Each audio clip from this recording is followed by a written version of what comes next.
Hey guys, just doing a quick video on how I build my necks. Now when I'm building my necks, I'm usually looking at it using a piece of Merbau or else two pieces of wood. So this Merbau here is 28 mils, so it's already got the fingerboard effectively and the neck sort of as one piece.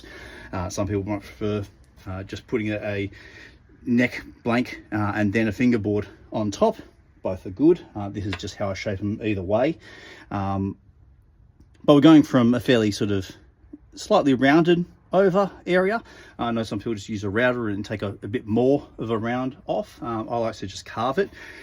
Essentially I'm inspired by essentially using the method that Chicken Bone John uses in his videos for his carving of the necks with hand tools, essentially using a rasp, a metal file to smooth out, and then essentially like I'm doing here, doing one little section at one stage using both tools, and then getting the spoke shape to then pull across between the two sections to make sure it's all even, then going at it with this sander and sandpaper to smooth everything out.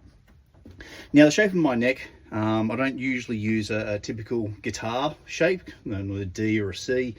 I'm sure there's one of the shapes that sort of matches, but effectively what I'm looking for is a bit more of an extreme section.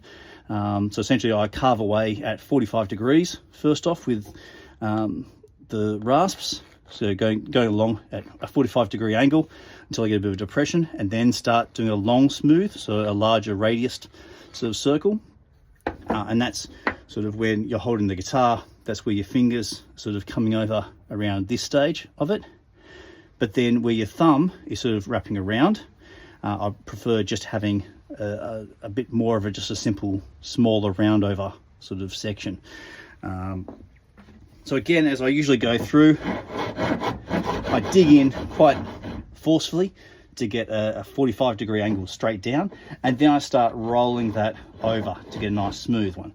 It's always important to stop and then just run your thumb or your finger across it, and even, although it's awkward, sort of wrapping your hand around to see how is it going to feel just sitting in that part of your palm and that webbing between here, because that's kind of where you really want it to make it nice and comfortable to move in both spots.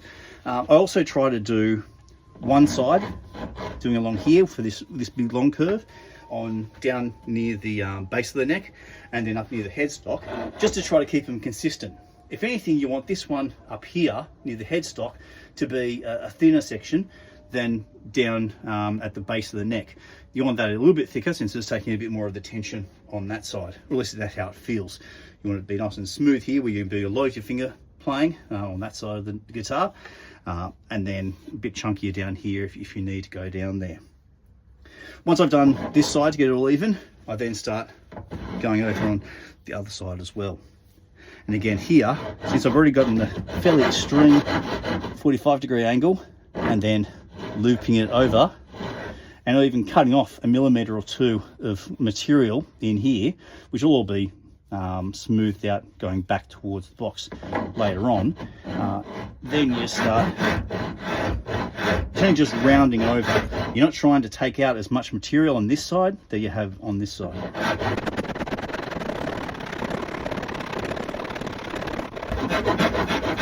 And then you come up to the other side. Every so often just checking the feel of it, and even getting around the other side just to move it, just so you see if it's going to be comfortable to play as you're going through. Now this is one of my favourite parts of building guitars and cigar box guitars, is actually carving the neck. As I said, I've already gotten the angle here to be similar to this, an extreme angle, rolling up and then having just a nice little curve coming back down the other side where your thumb will be sitting, and then this section here is where most of your webbing of your hand will sort of sit in there. Once you've established that curve both down at the base and then up at the neck, it's then grabbing your spoke shave, which you just sort of do it as a pulling motion towards yourself, or else turning it around and doing a pushing back towards the neck, and you just nice and gentle, you don't want to do any pulling and actual force into the neck. You just want to let the spoke shave do it. If it's been sharpened, and this one's sharpened quite a while ago, I'm actually starting to see a fair few nicks in it, so I'm going to have to do the scary aspect of sharpening where I haven't probably got the right tools for it. So just pull in toward yourself. Now when I'm doing the carving, I like to just have it sit right into my hip, so it's not going to be wobbling around as much. It's already clamped down at the base against the table, but just have it into your hip, so you're just moving it straight in and already getting some nice little wood curls already coming up. Clear them out and just come. Often when you are doing it, you hit a change in the grain of the wood.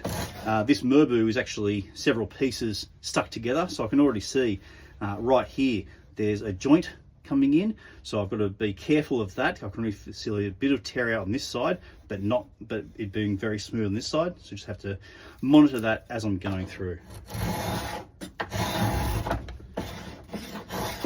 Again, we're just trying to echo the curve that we've already established with the files.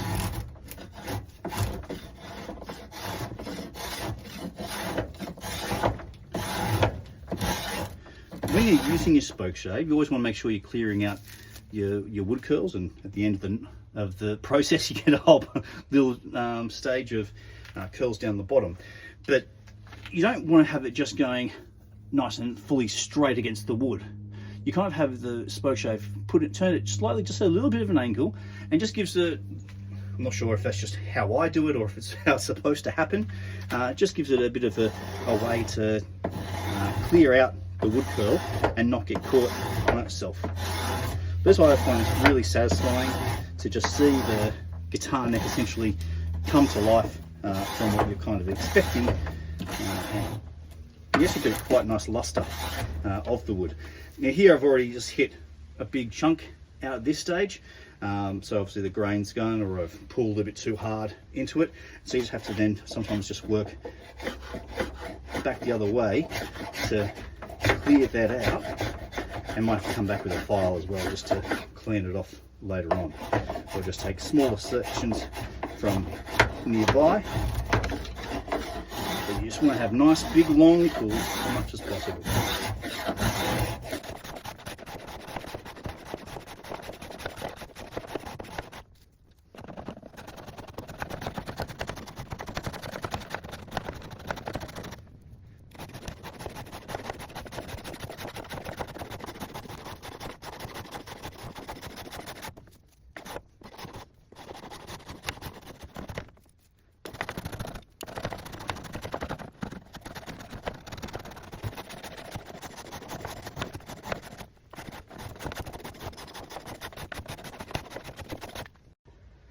Now, as you're going through and carving the neck with the spoke shave, you want to watch out for sections where in the neck, especially around about this stage. Don't know why, it's always about, a finger length away from the base, where it sort of bubbles up a bit.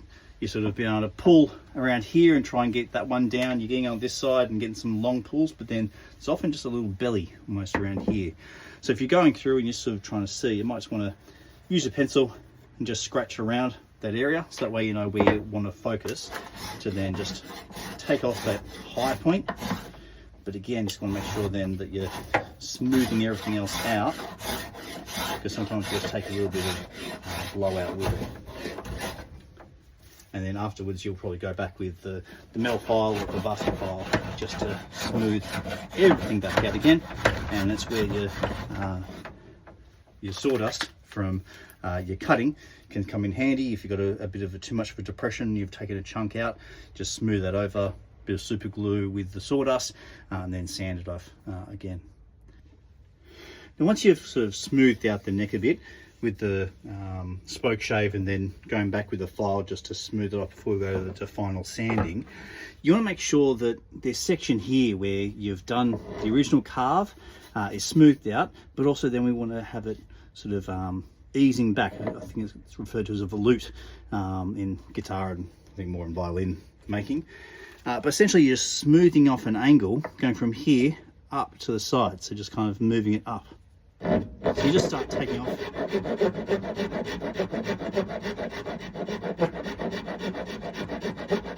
And taking off that angle. All the way down. Again, with a rasp that's sort of fairly, I don't have a Shinto, but just a normal sort of blasted raft like this. Take off a fair bit of the material, but don't come all the way down. You can go down with the finer files. You want to make sure there's at least a centimetre or two from where the box is going to meet the neck. Short time, you should be able to see that it's already having a smoother sort of move, that your hand's moving across. You'll be able to just have a much easier way rather than sort of crashing into the end of it. And again, you want to do that up on this end as well.